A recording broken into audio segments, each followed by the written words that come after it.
სამედიცინო კორპორაცია ევექსი 10,000 ლარით დაჯარიმდა სამედიცინო რეგულირების სააგენტოს ოქმის საფუძველზე გადაწყვეტილებას შუახევის მაგისტრმა სასამართლო მიიღო. ჯარიმის დაკისრების საფუძველი სამედიცინო დაწესებულების მიერ საანებართვო პირობების დარღვევა გახდა. კერძოდ, სამაის საავადმყოფოში დახმარების აღმოჩენის მიზნით მისული პაციენტი გარდაიცვალა დაჭირულ 25 წლის ახალგაზრდას ადგილზე არც მორიგე ქირურგი დახვდა და არც რეანიმობილი ემსახურებოდა.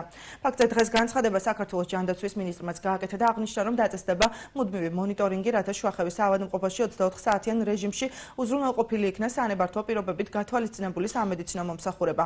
ამ ეტაპზე უცნობია გაასაჩივრებს თუ არა კორპორაცია ევექსი სასამართლო გადაწყვეტილებას.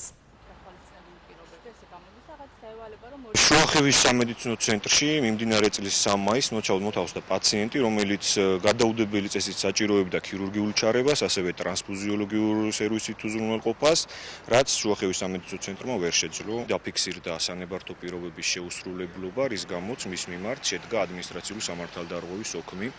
შუახევის მაგისტრატის სასამართლოს მიერ განხილული იქნა ოქმი და დაეკისრა შუახევის სამედიცინო ცენტრს საჯარიმო სანქცია 10,000 ლარის ოდენობით.